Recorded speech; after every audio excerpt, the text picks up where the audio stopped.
आज हमारा जो टॉपिक है, हमारी जो फिलॉसफी है, वो है रिकंस्ट्रक्शनिज्म। इससे पहले हमने इसेंशियलिज्म और प्रोग्रेसिविज्म पे बात की थी। इसेंशियलिज्म जो हमने मेन मेन मोटी मोटी बात है उस पर की थी। इसेंशियलिज्म का मतलब है इसेंशियल, इम्पोर्टेंट, ठीक है। इसेंशियलिज्म जो है ये प्रेगमेटिज्म और प्रोग्रेसिविज्म को एक रिस्पॉन्स है। इसीलिए कि जो प्रोग्रेसिविज्म है वो कहते हैं कि change should be there, system should be change, ठीक है। लेकिन इसेंशियलिस्ट कहते हैं कि नहीं, चेंज नहीं होना चाहिए। जो हमारे ट्रेडिशनल मेथड्स है, जो हमारी रिवायात है और जो हमारे बेसिक चीज़ें हैं, उनको फिर खतरा है। दैट्स वाई हम चेंज के प्योर में नहीं है। और इंसान का जो नेचर है वो सेम है हर जगह। तो अगर इंसान का नेचर सेम है हर जगह, तो जो टीचिंग मेथड्स और जो एजुकेशन है, जी, आवाज़ मेरी पहुंच रही है?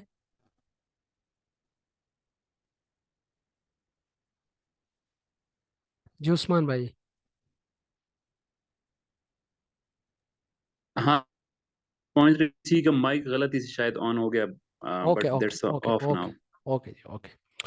वो कहते हैं इसेंशियलिस्ट के ये जो इंसान का नेचर है ये सेम है, सारे इंसानों का एक ही जैसा नेचर है। दैट्स वाई ये जो एजुकेशन है ये भी सेम होना चाहिए, ठीक है।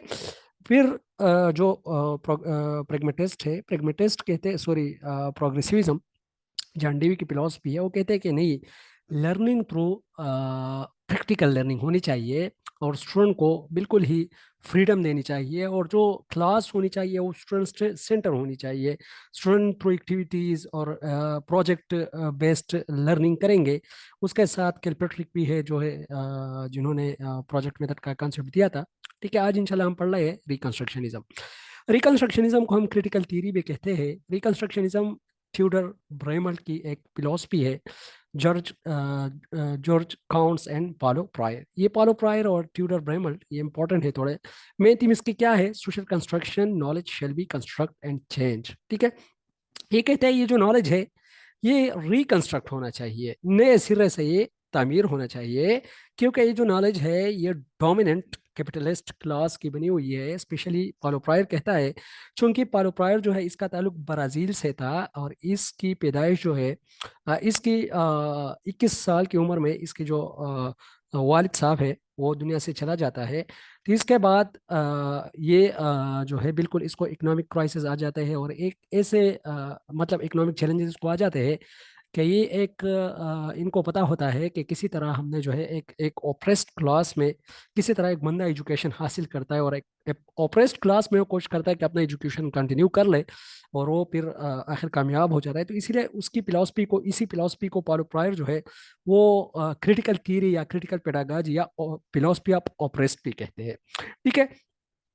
और ये कहता है कि ये जो सोशल इश्यूज है करिकुलम में ये इंक्लूड होनी चाहिए, जिस तरह हंगर है, पावर्टी है। क्योंकि इस पे वक्त ही इस तरह आया था, तो इसके लाइफ के साथ इसको हम अटैच करेंगे तो ये जो हंगर, पावर्टी, टेररिज्म और वायलेंस, इस तरह की चीज़ों को करिकुलम में इंक्लूड होना चाहिए जो सोशल इश्यूज है, ठीक है। फीचर इसका क्या है? Reform are necessary in all walk of life, focus on social problems, ठीक है। रिफॉर्म बहुत ज़्यादा जरूरी है। It has 5 basis: totality, revolutionary, democracy and selectivity, ठीक है। टोटलिटी का मतलब ये है ओवरऑल सोसाइटी को हमने देखना है, न कि एक फर्द को देखना है, ठीक है। रिवोल्यूशनरी का मतलब यही है कि revolution or change. Democracy mean government of people and by the people. Democracy mean के हर एक की जो आइडियाज है वो एजुकेशन के अंदर इंक्लूड होने चाहिए, चाहे स्टाफ है, चाहे स्टूडेंट है, चाहे जो है हमारे पास हेडमास्टर है, चाहे हाई अप्स है। तो सबकी जो वैल्यू है एजुकेशन में वो इंपॉर्टेंट है, ठीक है। Totality as whole of something, revolutionary as complete change, democracy as government of and by people, world wide democracy as the sigh of the day. ये इंपॉर्टेंट, इसमें एक लाइन है कि world wide democracy as the sigh of the day. ये क्या है? World wide democracy दिन का एक पुकार है, आज की एक जरूरत है, ठीक है। Experiment, sense and observation are real sources of knowledge, ठीक है। ये क्या कहते हैं एक्सपेरिमेंट? ये रियलिज्म की तरफ थोड़ा झुकाव है इसकी। एक्सपेरिमेंट की बात करते हैं, सेंसेस की बात करते हैं और ऑब्जर्वेशन की बात करते हैं कि these are the real sources of knowledge, ठीक है। Culture and society are the basic source of the values which may change with time, ठीक है। System must be change to improve human conditions. Human condition अगर हमने improve करना है तो system को हमने चेंज करना है। न कि इंसान को। जब सिस्टम चेंज हो जाएगा तो जो इंसान है वो खुद ब खुद बदल जाएगा। This philosophy was developed in reaction against realities of World War II. World War II में टेक्नोलॉजी का चूंकि ज़्यादा यूज़ हुआ था, दैट्स वाई ये कहते हैं कि नहीं, ये टेक्नोलॉजी का इतना यूज़ नहीं होना चाहिए और जो एजुकेशन है उस पर ज़्यादा फोकस करना चाहिए। Curriculum shall reflect social problem like hunger, poverty, terrorism and violence. It is a successor of progressivism. मैंने आप लोगों को कहा भी था कि ये प्रोग्रेसिविज्म इसेंशियलिस्ट है, फिर प्रोग्रेसिविज्म उसमें आ गया और प्रोग्रेसिविज्म के बाद जो ये फिलोसफी है ये इसका एक सक्सेसर, सक्सेसर मीन एक शागिर्द टाइप की एक फिलोसफी है इसकी। ठीक है, ये चीज़ें हमने पढ़ी भी थी लास्ट में, लेकिन फिर क्लास की टाइम खत्म हो गई, दैट्स वाई इसको मैं थॉरली पढ़ रहा हूँ। अच्छा, ऑब्जेक्टिव्स क्या है? Prepare student for social revolution, eradication of social ills and improve technology. यहाँ पर आप लोगों को ये जो सोसाइटी का टच है ये बहुत ही ज़्यादा है इसमें रिकन्स्ट्रक्शनिज्म में, क्योंकि ये जो पाइल प्रॉयर की जो आइडियाज़ है इसको जहन में रखते हुए अगर आप लोग इस पे बात करना चाहो तो इस पे बात कर सकते हो, क्योंकि पाइल प्रॉयर जो था उसको सोसाइटी से थोड़ा गिला था, वो ऑप्रेस्ड क्लास से था और उनको इकोनॉमिक कंडीशन इस तरह आए थे कि उसको एजुकेशन अपना कंटिन्यू करना थोड़ा डिफिकल्ट था। तो इसीलिए उन्होंने ये जो आइडियाज थे ये स्पेसिफिकली सोसाइटी से रिलेट किए हैं, ये जो इसकी थ्योरी है। ठीक है, अच्छा, ये कहते हैं and improve technology and every field and reconstruct society for to meet cultural, social, political, अच्छा जी, एंड इकोनॉमिक प्रॉब्लम्स। ठीक है, तो ये इनके जो मेन आइडियाज थे ये करिकुलम के बारे में क्या कहते हैं? डेमोक्रेटिक सिविल एजुकेशन होनी चाहिए, social problems bringing the world and classroom. इसका मतलब यही है, दुनिया तो हम क्लासरूम को नहीं ला सकते, लेकिन दुनिया के जितने भी प्रॉब्लम है वो हम लाके क्लासरूम के अंदर डिस्कस कर सकते हैं। डिसिप्लिन, चाइल्ड सेंटर्ड, क्योंकि ये प्रोग्रेसिविज्म का सक्सेसर है और प्रोग्रेसिविज्म जो है वो चाइल्ड सेंटर और चाइल्ड की फ्रीडम पे बात करते हैं। अच्छा, टीचिंग मेथड जो है इसके डायलॉग मेथड। अच्छा, आवाज़ मेरी पहुंच रही है उस्मान भाई? हाँ सर, क्लियर। अच्छा अच्छा, ओके। अच्छा, डिसिप्लिन जो है इसका चाइल्ड सेंटर्ड है। Teaching method dialogue method, critical consciousness, problem solving, cooperative learning. Dialogue method जो कि हमारे पास सोक्रेटिस मेथड और डायलॉग मेथड, वो तो क्वेश्चन आंसर मेथड है, लेकिन डायलॉग मेथड उन्हीं का एक जो है ये भी आइडियलिज्म का एक मेथड है। और उसके साथ साथ क्रिटिकल कॉन्शियसनेस, मतलब कॉन्शियसनेस लेकिन क्रिटिकली, क्रिटिकली मीन जब हम किसी चीज़ की पॉजिटिव और नेगेटिव दोनों एस्पेक्ट को देखते हुए एक कंक्लूजन देते हैं तो उसको हम क्रिटिकल कॉन्शियसनेस कहते हैं। ठीक है, प्रॉब्लम सॉल्विंग, कोऑपरेटिव लर्निंग, ये चीज़ें जो है इसमें होनी चाहिए। प्रॉब्लम सॉल्विंग इंशाल्लाह हम डिटेल में पढ़ेंगे। गेनी जो 8 टाइप्स ऑफ लर्निंग उन्होंने दी थी उसमें हम डिटेल में पढ़ेंगे। रोल ऑफ टीचर क्या होना चाहिए? Facilitate learning activities, stimulate learning. ठीक है, जो एक्टिविटीज वगैरह होंगे उसको स्टिमुलेट करेंगे। ठीक है, ये तो ऐसे इतनी इम्पोर्टेंट फिलॉसफी नहीं है और इनसे इतने क्वेश्चन नहीं पूछे गए। हाँ, दो तीन इसमें जो इम्पोर्टेंट पॉइंट है, पालो प्रायर, ठीक है, second apprised, philosophy of oppressed, ठीक है, एंड थर्ड जो है क्रिटिकल पेडागोजी। ये तीन इसमें बहुत ही इंपॉर्टेंट पॉइंट्स है इसी फिलॉसफी के अंदर। ठीक है, अच्छा, और भी कुछ फिलॉसफीज है छोटी छोटी सी, इसको थोड़ा थोड़ा हम इसको पढ़ते हैं। अच्छा, रोमेंटिसिज्म।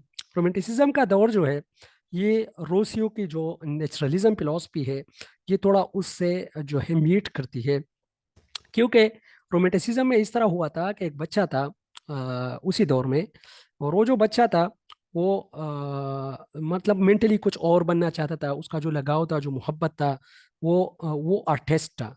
ठीक है, वो आर्टिस्ट बनना चाहता था, लेकिन सोसाइटी ने उनको ना बनने दिया और फिर लास्ट में जो है उन्होंने खुदकुशी कर ली। इस तरह की एक स्टोरी टाइप भी है रोमेंटिसिज्म से रिलेटेड। लेकिन रोमेंटिसिज्म का मतलब यही है कि जो हमारी इंट्यूशन है, जो हमारी अंदर की जो फीलिंग और एहसासात और जो मोहब्बत होती है किसी चीज़ के साथ, ठीक है, तो वो बहुत ज़्यादा ज़रूरी होती है। ऐसे एक्सपेरिमेंट और ये चीज़ें इतनी ज़रूरी नहीं है कि हम इस पे फोकस करके, मतलब अपनी अक्सर यही जो चीज़ें होती है हम जो हमारे यंगर होते हैं, हम क्या करते हैं, उसको मिसगाइड करते हैं, उसका जो झुकाव होता है, उसकी जो दिल लगी होती है किसी और जगह होती है, और हम उसकी जो जो फीलिंग्स और उनका ख्याल ना करते हुए अक्सर उसकी जो कैरियर होते हैं उसके भी गलत फैसले करते हैं। और इसी तरह रोमेंटिसिज्म इसी बात को जो है वो एक्सप्लेन करने की कोशिश कर रहा है कि knowledge is gain through intuition not through deduction.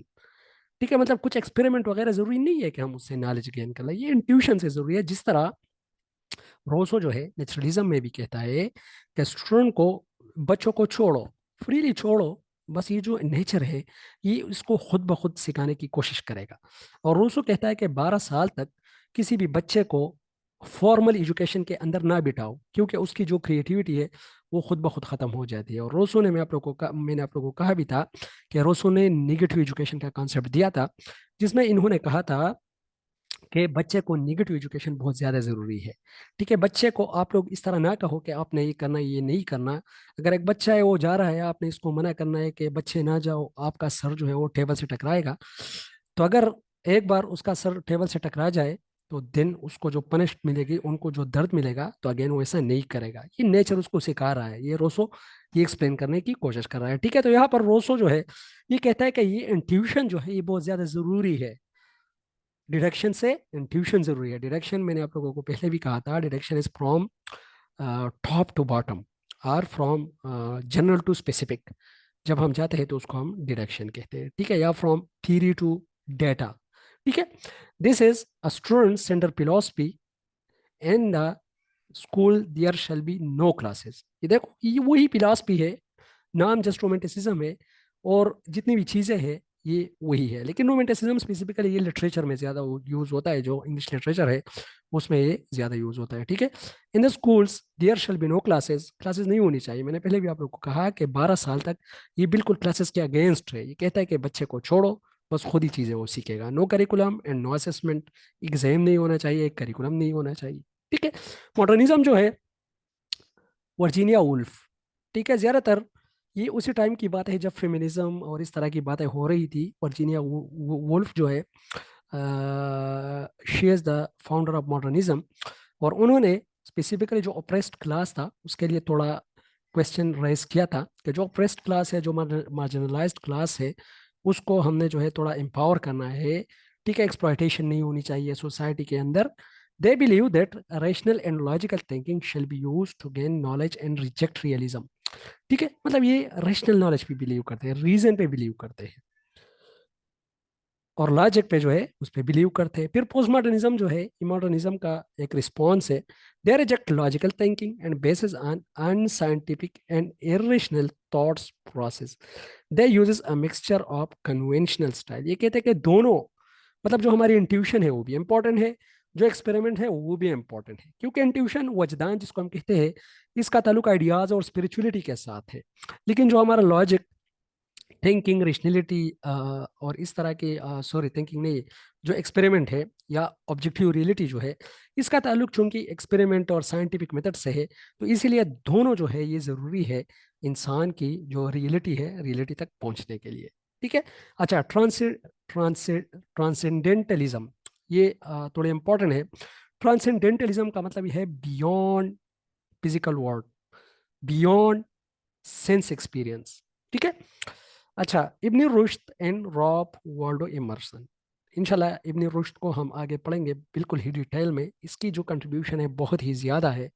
Specifically इमाम गजाली के बाद जो अलपाराबी और इब्न सीना, इनकी जो राइटिंग थी, इस पे इब्न रुश्द ने किस तरह काम किया था, उसको किस तरह क्रिटिसाइज किया था। स्पेसिफिकली इमाम गजाली रहमतुल्लाह अलैहि की जो राइटिंग थी उसके और इस इब्न इब्न रुश्द के राइटिंग में कौन कौन से जो पॉइंट थे वो डिफरेंट थे, इसको हम थोड़ा डिटेल में पढ़ेंगे। इब्न रुश्द जो है ये ट्रांसेंडेंटलिज्म फिलॉसफी का एक बानी है, और ये कहते हैं बियॉन्ड सेंस एक्सपीरियंस। ये देखो, वही चीज़ है जिसको हम एक्सपीरियंस नहीं कर सकते, जिसको हम टच नहीं कर सकते, जिसको हम प्रूव नहीं कर सकते।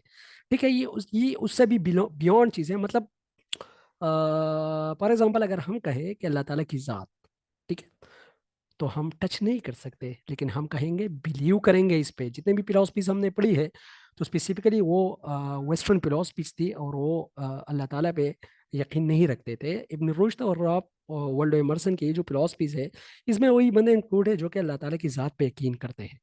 ठीक है, मतलब उन चीज़ों पे भी यकीन करते हैं जो कि हम टच नहीं कर सकते, जो कि बियॉन्ड सेंस एक्सपीरियंसेस है। अच्छा, ये कनेक्शन थोड़ा लो है। आवाज़ तो मेरी पहुंच रही होगी, उस्मान अली साहब, आवाज़ पहुंच रही है? हाँ, फ्री। ओके जी, ओके। तो ट्रांसेंडेंटलिज्म जो है, ये फिलॉसफी स्पेसिफिकली उन चीज़ों पे यकीन करते हैं कि जो कि बियॉन्ड सेंस एक्सपीरियंसेस हो, जिसको हम टच नहीं कर सकते। उन चीज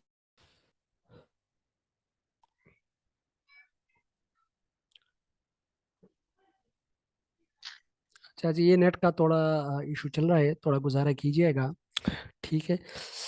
अच्छा जी, आवाज़ अभी पहुंच रही है उस्मान भाई? हाँ सर, क्लियर है अब। अच्छा जी, अच्छा। अच्छा, ट्रांसेंडेंटलिज्म की बात हम कर रहे थे, इब्न रुश्द की। ये कहते हैं कि फॉर एग्जांपल वही चीज़ें जिसको हम टच नहीं कर सकते या जिसको हम नहीं पहुंच सकते, तो उसी चीज़ों पे भी ये लोग जो है ये बिलीव करते हैं, और ये एक मुस्लिम जो है फिलॉसफी है। ठीक है। ये क्या कहते हैं? Beyond sense experience, for the search of reality, they believe that human are good, but society make them bad. ठीक है। और ये जो स्लोगन है, ये पहले भी मेरे ख्याल में किसी प्रोग्रेसिविज्म में हमने पढ़ी थी कि human is good but society make them bad. ठीक है। Everything is a reflection of God. ये देखो, हर एक चीज़ जो है ये अल्लाह ताला की ज़ात की एक रिफ्लेक्शन है। ठीक है। और इसी चीज़ को हम इंशाल्लाह आगे वहदतुल वजूद और वहदतुल शहूद में भी पढ़ेंगे कि everything is the reflection of God. People can use intuition to see God. मतलब इंसान अपना जो अजदान है उसको यूज करता है और अल्लाह ताला को देखता है। हम तो अल्लाह ताला को नहीं देख सकते, लेकिन उसकी जो कायनात है उसको उसके जरिए उसको हम फाइंड आउट करने की कोशिश करते हैं। ठीक है। तो ट्रांसेंडेंटलिज्म जो है ये स्पेसिफिकली उन चीज़ों की बात करते हैं। ठीक है। कार्ल मार्क्स या मार्क्सिज्म क्या कहता है? ये तो बहुत ही प्रोमिनेंट फिलॉसफी है। कार्ल मार्क्स कहता है कि ये सोसाइटी के अंदर जितनी भी ये गड़बड़ है, ये क्लासिज्म की वजह से है। और क्लासिज्म क्या है? क्लासिज्म कैपिटलिज्म की वजह से है। कैपिटलिज्म मीन के सोसाइटी के अंदर जी ये जो अनइक्वल डिस्ट्रीब्यूशन ऑफ वेल्थ हो रही है, कुछ लोगों के साथ पैसे बहुत ज्यादा है तो कुछ लोग बहुत ज्यादा गरीब है। ठीक है। और ये जो फासिला है इसकी वजह से एक अपर क्लास जिसको उन्होंने बोर्जवा क्लास कहा था, और एक को उन्होंने प्रोलेटरेट क्लास का नाम दिया था। ये जो प्रोलेटरेट क्लास थी ये जो है लोअर क्लास थी, और अपर क्लास बोर्जवा क्लास थी। ठीक है। जो बोर्जवा क्लास जो होता है वही कोशिश करता है कि मीन ऑफ प्रोडक्शन जितने भी हो वो उनके साथ हो, मतलब इंडस्ट्रीज उनके साथ हो, कारखाने उनके साथ हो। और वो कोशिश करते हैं कि ये जो लोअर क्लास है ये हमेशा लोअर ही रहे, गरीब गरीब ही रहे। अगर गरीब जो है अमीर बन जाए तो फिर उसके कारखाने कौन चलाएगा? ठीक है। दैट्स व्हाई कार्ल मार्क्स कहता है कि नहीं, there should be equal distribution of wealth. ठीक है। कार्ल मार्क्स ने कॉन्सेप्ट दिया था एलियनेशन का। एलियनेशन का मतलब यही है कि फॉर एग्जांपल इंसान के जस्ट इतने जरूरियात पूरे हो रहे हैं कि जस्ट उसको खाना मिल रहा है। ठीक है। तो और ख्वाहिशात जो है उसके लिए मर जाते हैं, और ख्वाहिशात उनके लिए वैल्यू नहीं रखती। तो that's why when when a person feeling himself और हर सेल्फ मीनिंगलेस, जब एक बंदा अपने आप को मीनिंगलेस फील करे कि जस्ट बस बिल्कुल ही वो स्टेगनेंट जाए, वो चेंज महसूस ना करे, तो उसको हम कहते हैं, जिस तरह हम लर्न हेल्पलेसनेस हमने एक पढ़ा था। लर्न हेल्पलेसनेस का मतलब यही है कि अगर आप एक काम कर भी सकते हो लेकिन कोशिश नहीं करते। ठीक है। तो कार्ल मार्क्स ने वो भी एक कॉन्सेप्ट दिया था, लेकिन कार्ल मार्क्स के मेन जो आइडियाज है वो कहते हैं कि सोसाइटी के अंदर ये जो बिगाड़ है ये अनइक्वल डिस्ट्रीब्यूशन ऑफ वेल्थ की वजह से है। कुछ लोग बहुत ज्यादा गरीब है तो कुछ लोगों के पास पैसे नहीं है, दो वक्त का खाना उनको नहीं मिल रहा है। ठीक है। तो ये गड़बड़ इसकी वजह से है, और ये जो सारी चीजें हैं ये इक्वल डिस्ट्रीब्यूशन ऑफ वेल्थ होनी चाहिए, तो सोसाइटी के अंदर ये जो बिगाड़ है ये ठीक हो जाएगा। ठीक है। अच्छा जी, it should be equally distributed and there shall be no classism. Classism नहीं होना चाहिए। ठीक है। अच्छा, रैशनलिज्म क्या कहते हैं? ये डिकार्ट रेने डिकार्ट जो है ये कहता है कि reason is source of knowledge, all our ideas are in it. Reason जो है ये सोर्स ऑफ नॉलेज है रैशनलिज्म का। ये जो एक मेन पॉइंट है ये यही है। ठीक है। अच्छा, क्वेश्चन पूछा गया है कि what is the difference between वहदतुल वजूद एंड वहदतुल शहूद। ठीक है। वहदतुल वजूद जो है, इसका मतलब यही है कि अल्लाह ताला की जो वजूद है वो प्रेजेंट है, लेकिन अल्लाह ताला की वजूद की जो गवाही है वो कायनात की हर एक चीज में जाहिर है। इसका मतलब यही है। ठीक है, तो ये जो डॉक्टर नाइन है ये इब्नुल अरबी ने दी थी। इब्नुल अरबी ने कहा कि अल्लाह ताला की जो ज़ात है वो एग्जिस्ट करती है, लेकिन अल्लाह ताला की ज़ात हर एक चीज़ में दिखती है। ये वहदतुल वजूद है। ठीक है, तो हर एक चीज़ में दिखती है। तो इसको इस तरह अकबर दीन इलाही जो है, जिसने दीन इलाही का दावत किया था, उन्होंने इसको मिस इंटरप्रेट किया। इन्होंने इस तरह कहा कि इब्न अल फाराबी कहता है कि ये जो अल्लाह ताला की वजूद है ये हर एक जगह मौजूद है। तो जब हर जगह मौजूद है तो उन्होंने हर एक चीज़ को अल्लाह ताला मानना शुरू किया। ठीक है, जहाँ पर उनको पत्थर मिला तो उन्होंने कहा कि बस ये भी अल्लाह ताला की बदन का एक हिस्सा है, तो उसकी इबादत उन्होंने शुरू की। किसी ने आग की इबादत शुरू की, किसी ने गाय की इबादत शुरू की। ठीक है, तो इसे वहदतुल वजूद। लेकिन अल अरबी जो है उसका जो कॉन्सेप्ट था उसकी मिस इंटरप्रिटेशन की गई। ठीक है, it is the doctrine which means that अल्लाह ताला वजूद और existence is true and everything is revealed to अल्लाह। कि अल्लाह ताला की वजूद एग्जिस्ट करती है, लेकिन हर एक चीज उसकी गवाही देती है। ठीक है, it was given by Ibn Arabi but it was misinterpret by Akbar Din-i Ilahi. तो इन्होंने बिल्कुल ही मिस इंटरप्रेट किया। तो फिर उसके बाद मुजद्दिद अल-अफसानी ने वहदतुल शहूद का कंसेप्ट दिया। वहदतुल शहूद मीन के अल्लाह ताला की प्रेजेंस की गवाही हर एक चीज देती है। शहूद कहते हैं गवाही को। उसको बिल्कुल ही एक्सप्लेन किया। ठीक है, क्योंकि अल अरबी का मतलब भी यही था, सॉरी अल अरबी का मतलब भी यही था कि ये जो वजूद है अल्लाह ताला की, इसकी इसकी गवाही हर एक चीज देती है। ठीक है, तो वहदतुल शहूद में मुजद्दिद अल अफसानी ने ये एक्सप्लेन की बिल्कुल क्लियर कट कि अल्लाह ताला की जो ज़ात है उसकी गवाही हर एक चीज़ देती है कायनात की। ठीक है, it was presented by Mujaddid al Afsani for the purpose to clarify that अल्लाह वजूद is present and everything is witness to it. ठीक है, सिंपल सी चीज़ थी, लेकिन इन्होंने इसको मिस इंटरप्रेट करने की कोशिश की।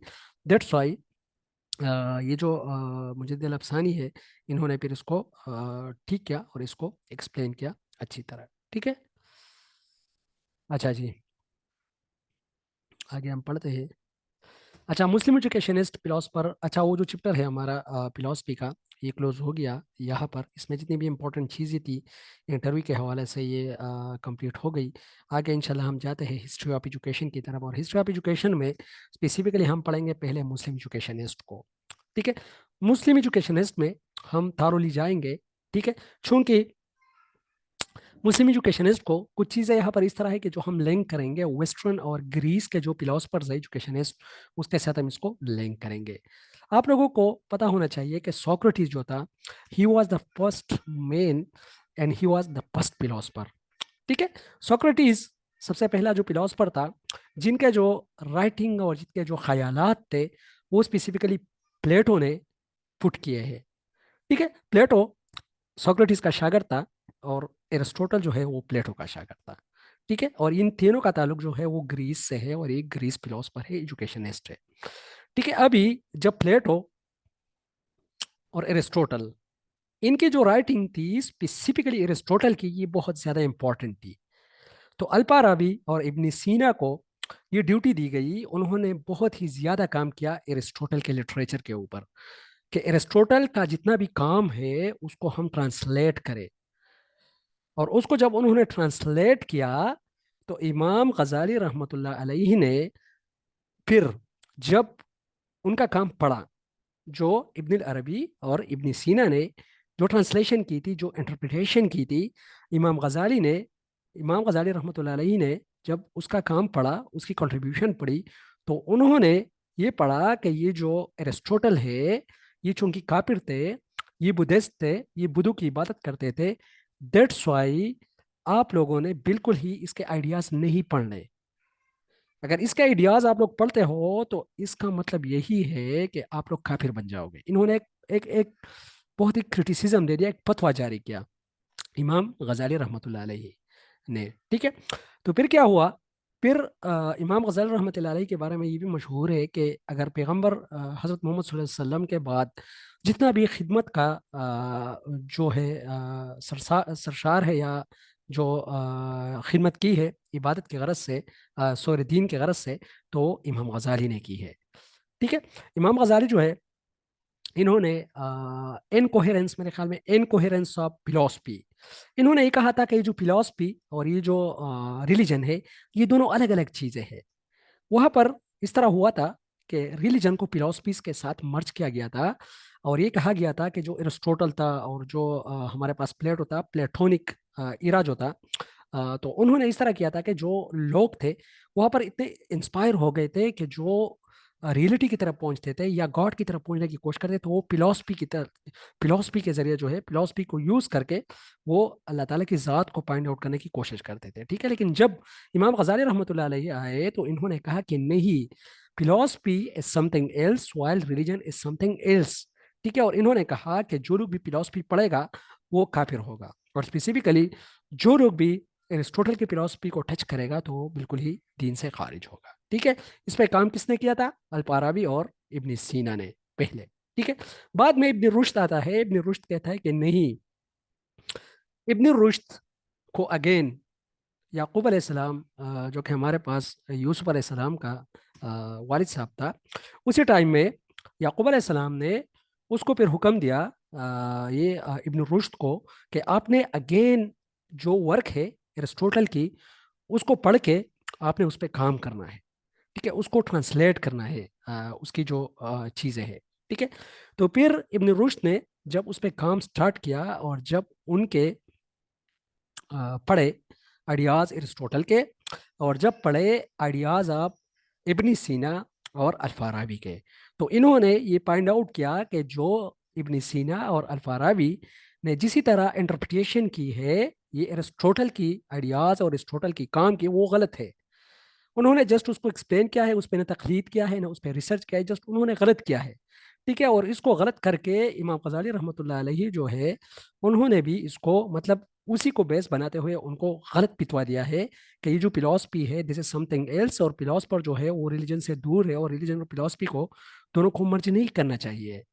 ठीक है, तो फिर इब्न रुश्द ने कमेंट्री, जिसको हम कमेंट्री कहते हैं, उन्होंने कमेंट्री, उसको हम कमेंट्री भी कहते हैं, उन्होंने कमेंट्री का कॉन्सेप्ट दिया और उन्होंने एक कमेंट्री पेश की। बहुत से कमेंट्रीज उसमें उन्होंने लिखी है अपनी किताब में। ठीक है, लेकिन कमेंट्री जो है उन्होंने वहाँ पर वो उन्होंने पेश किया, और उन्होंने कहा कि नहीं, ये जो एरिस्टोटल है इसके आइडियाज ठीक थे, लेकिन स्पेसिफिकली जो इब्न सीना और जो अल्फाराबी का वर्क था उन्होंने इसको मिस इंटरप्रेट किया, गलत इंटरप्रेट किया। दैट्स वाई ये चीज़ें जो है ये अपने आप में ठीक है। ठीक है, तो इमाम गजाली को थोड़ा पढ़ते पढ़ते हैं। अबू हमीद मोहम्मद बिन मोहम्मद, ये इसका असल नाम है। Education is the process to develop obedience to God. ठीक है, ये इनका डिफिनीशन है एजुकेशन के हवाले से। He is only in the favour of women education on to elementary level. ये पहले मुसलमान फिलोसफर थे जिन्होंने कहा कि वुमेन को एलिमेंट्री लेवल तक एजुकेशन हासिल करना चाहिए। He stress on the physical education of the children. Physical education पे इन्होंने बहुत ज्यादा फोकस किया। गजाली divided knowledge into two groups, फर्जियन, कंपलसरी, कुरान। इसकी जी जी। आवाज ठीक है? जी बिल्कुल, आवाज़ आ रही है, आवाज़ पहुंच रही है। यू कैन आस्क जी। वुमेन नॉट लेवल पर। अच्छा सिराज साहब, आपकी आवाज़ में बहुत ज़्यादा डिस्टॉर्शन है अभी, मेरे ख्याल पे नेटवर्क का थोड़ा मसला है। You can repeat your question, या मैं शायद। माइक दोबारा।